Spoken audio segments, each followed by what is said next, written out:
Thank you for downloading this podcast from the British Theatre Guide. For more information about British Theatre Guide, please visit britishtheatreguide.info. Legacy is a new play exploring the brave new digital world of corruption, murder and mistaken identity. A sci-fi murder mystery which has been specially commissioned by the York Theatre Royal's Youth Theatre.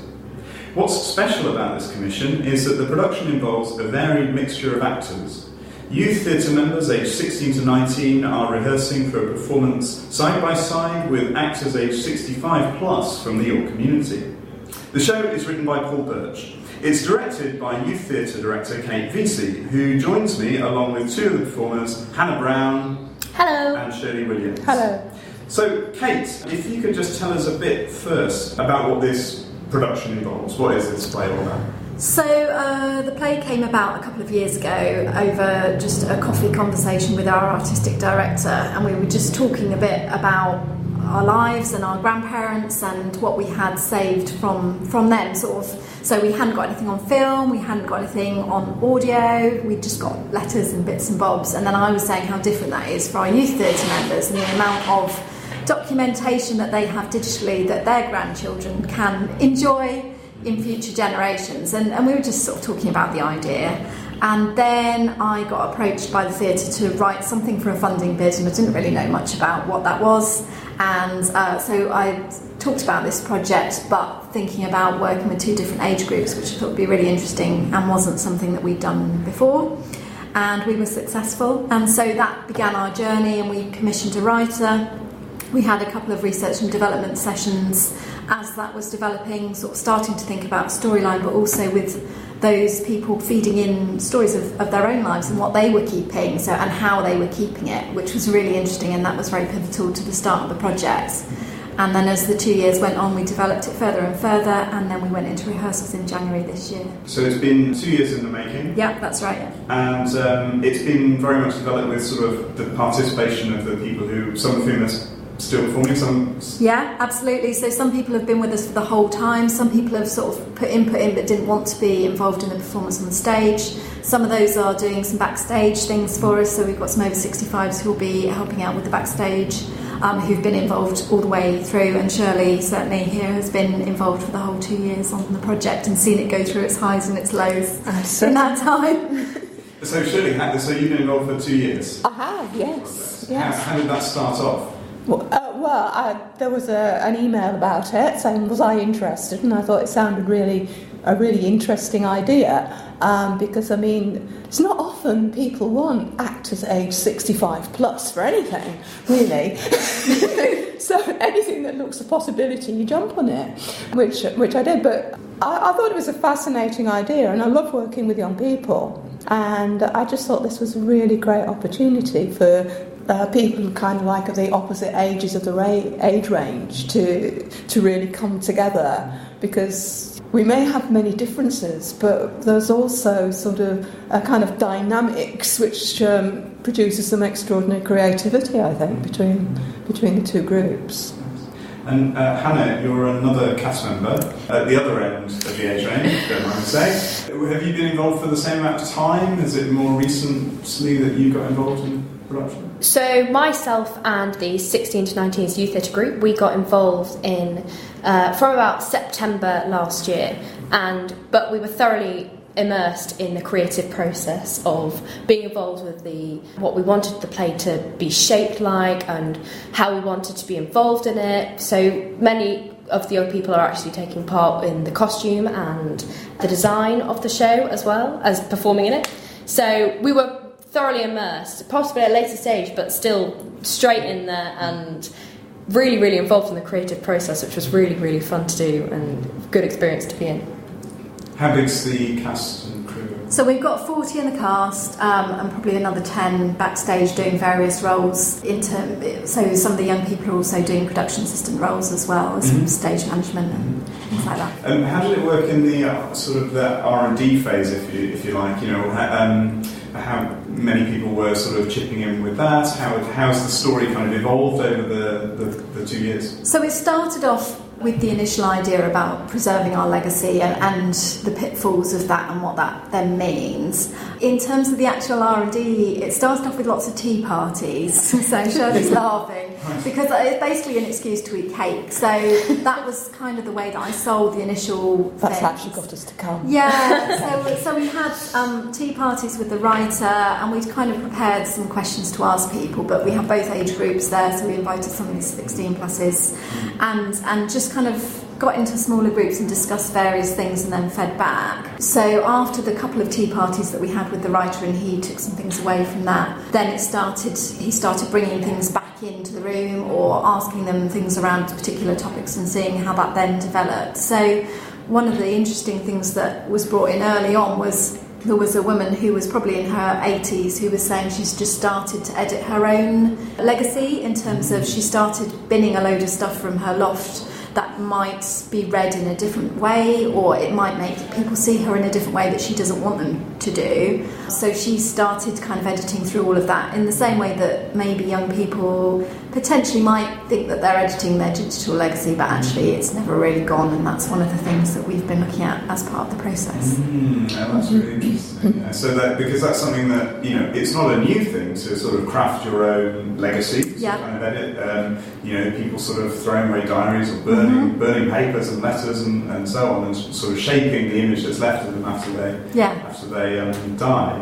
How would you say you've been finding that has changed? What have you discovered through talking to the two different generations who are involved in this production? I think for some of them it's an awareness of what actually is their legacy, so they're not aware of it. So one of the exercises that we did in the first week of being together as a company was everyone was asked to go and Google search their own names, and they had to come back with a sheet of paper that had 10 facts that they could find out about themselves and an image of themselves that they could find on the internet. And so we then had a bit of an exhibition with all 40 people where we kind of walked around and found out about each other.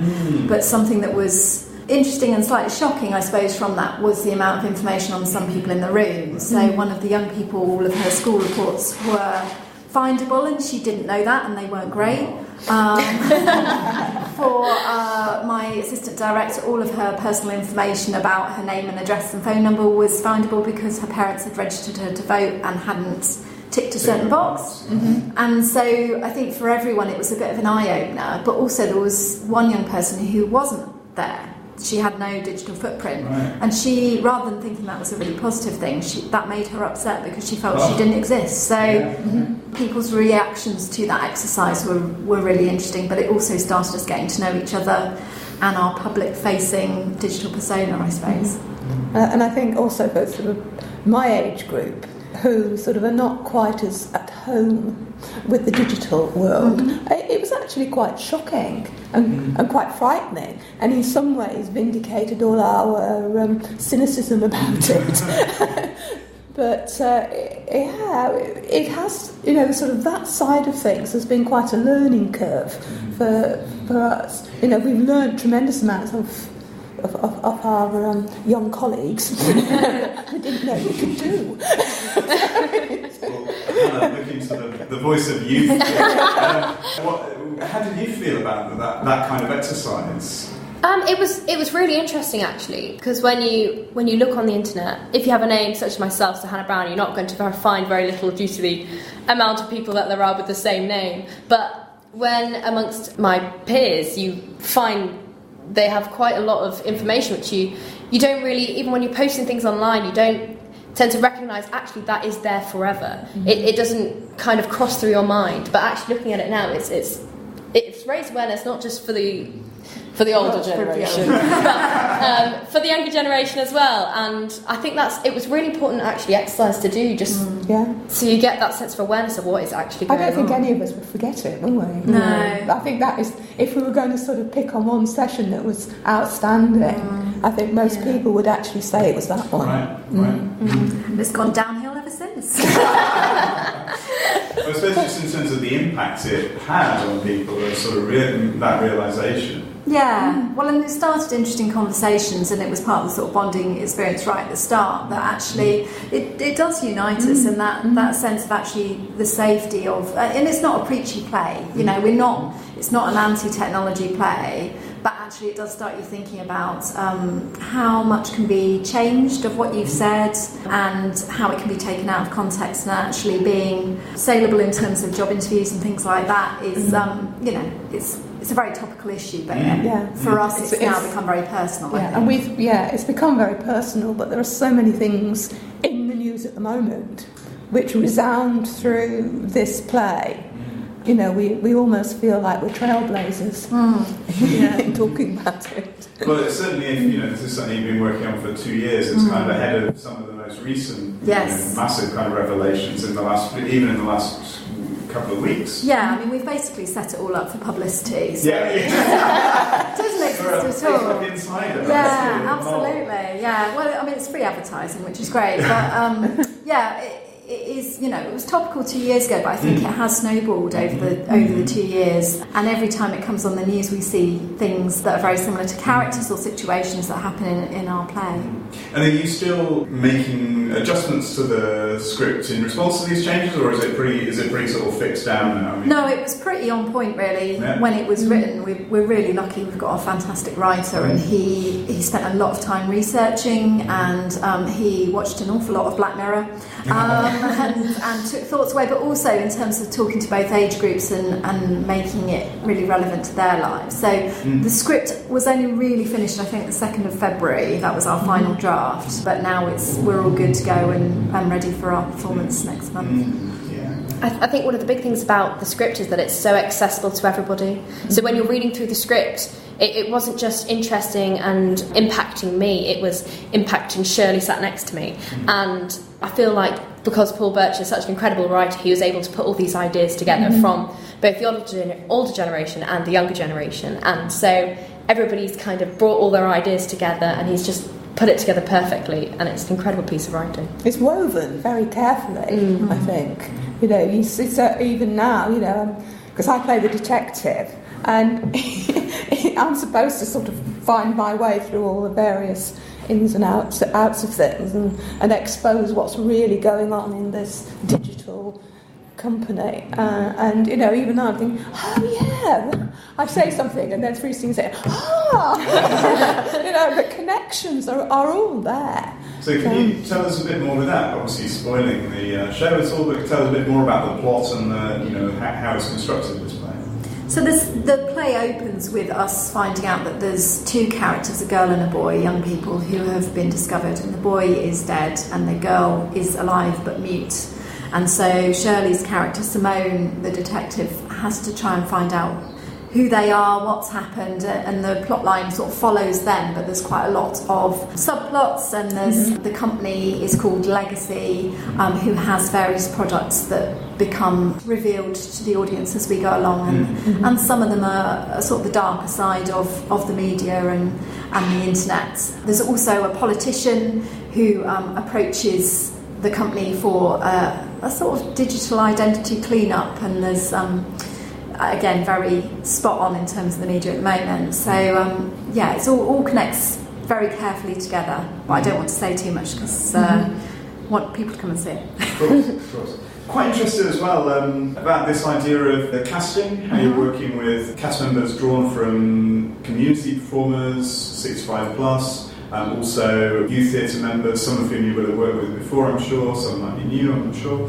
I'm really interested by the fact that, you, Kate, and I think both of you as performers have been involved in these really large-scale community performances through the York Theatre Royal before. And this is something slightly different, right? This is a different experience and a different kind of thing. So there's a missing age gap right in the middle, which was something that we were really excited about, actually, and certainly in the writing of the play that was a challenge as to why is there an age gap missing, but actually it works very well. So we've all been involved in large-scale community shows through York Theatre Royal, but I suppose the exciting thing about this is the size of the characters. So often when you have 200 people in a production, actually you don't have a lot to work with, and you don't get much stage time, and you don't get much to develop because you're part of such a huge company. With this, because there's only 40 people, but also because of the skill of the writing and the recognition, because Paul Birch has worked with young people and youth theatre groups before and written for large casts, I think I think you guys would agree in that the characters are actually very substantial, and there's very few what you would call small characters. So we really have a journey with each of them, and for actors that's really exciting. It's really Yeah. exciting. Well, I mean, my character is very complex. You know, she has all kinds of flaws, but in an amazing kind of like determination.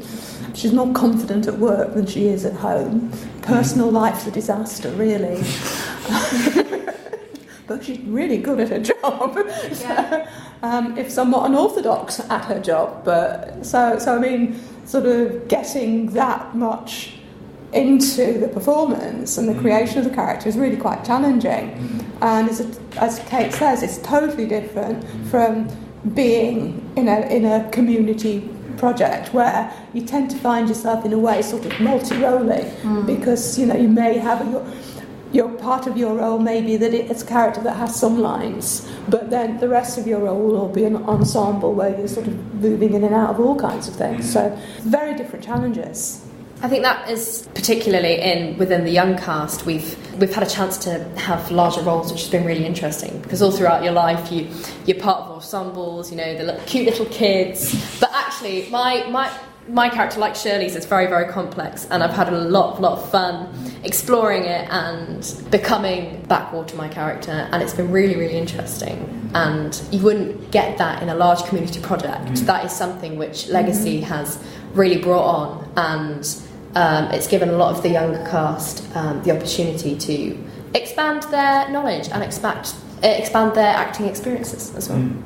I suppose in the larger scale community shows, you're often interested in creating stage pictures, stage imagery as part of that large cast. Yeah, definitely. And we have some of that in terms of 40 people on a main house stage is really exciting as a director, because it looks fantastic, and also with everyone moving at the same time, that it's a beautiful thing to be able to watch. So a lot of our rehearsals, we've had to record things on phones and iPads and show you them back, and certainly we have a chorus as part of it, and a lot of their rehearsal footage is recorded and put on a group site so that they can then relearn things. So we've used technology quite a lot to help us with the rehearsal process as well, which has been really good. And of course, those videos will all be archived somewhere. And, absolutely, they're part of our legacy. Yes, I was fascinated by the fact that you were talking about, well, there's only 40 people in this cast. Yeah. Not on stage and picture. Well, that's quite still a really lovely sized cast to work with. Yeah, and also we've been really lucky with the casting. We have some brilliant people in the company. They're all brilliant, and they've all been very generous with their time and with their ideas, and integrated very quickly with each other. So that really helps with the rehearsal process, because everyone's supporting each other, and you see them at the side helping each other with lines and things when they're not on stage, and that feels great to be part of that. Could I just turn to the performance, maybe, just to hear a bit more on that sort of what does a rehearsal process? What's an average rehearsal look like? You said that the best moment was the very first one, and it's been I don't take that seriously, but how do you describe the process? Well, I mean, like many rehearsals, begin with warm-ups, which can be physical, and depending upon what mood Fiona has been in, can be very lively. The assistant director, Fiona, has usually taken them, and she's beating us up with 7-step, and we're marching backwards and forwards, and we all start off really quite well, and the youngsters are marching out in front and doing our best to keep up. And as it progresses, then the youngsters are still going, and we're kind of more people sit down. And then it moves into examining the text that we're working on for that particular day. And even then, with that, it's not just a question of reading the lines. It's a question of doing explorative exercises, sitting down on a chair and telling a character story, and this kind of sort of aimed at sort of digging underneath and finding those nuances that you want to find and need to find. Asking why your character's there, how are they in relation to the other character that's in the scene, which is, it's not only been interesting to us as performers to find out, but actually it's been quite amusing in some cases. We've had a lot of fun with that.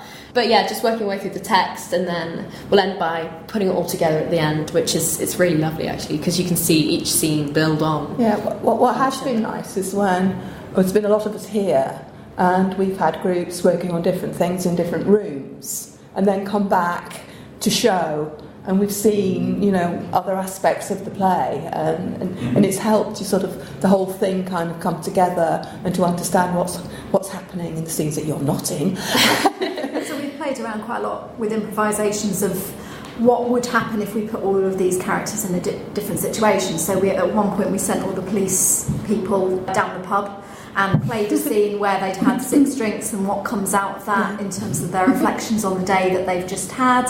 So I try and kind of take it out of context to bring in new insight for us, but also because it's a big company, but also all the characters are connected in some way. At the start we did a lot of playing with what that web was and where the characters had actually had connections in the past and how that was. And maybe just to finish on, could you just maybe say a bit more about the world that you're creating through this play? Because I mean, it's billed as kind of science fiction in some ways. There are clearly, it's clearly drawing on a real world setting. What's the kind of the atmosphere, the vibe of the kind of the setting? It's quite dark. It's very tense in places, but it's very modern. It's almost like a reality, but slightly at a tangent. So the idea is that you believe it could happen tomorrow or it could happen in a year's time, but it's very relevant. And it's a world that you feel very much part of. So hopefully the audience will leave thinking about, actually, if that were to happen, what would it feel like and what would I do? And if I was in that situation, would I make that choice? Well, Legacy runs on the main stage of the York Theatre Royal from the 12th to the 14th of April. Kate, Hannah and Shirley, thank you so much for joining us at British Theatre Guide. Thank you. You've been listening to a podcast from British Theatre Guide. For more information, please visit britishtheatreguide.info.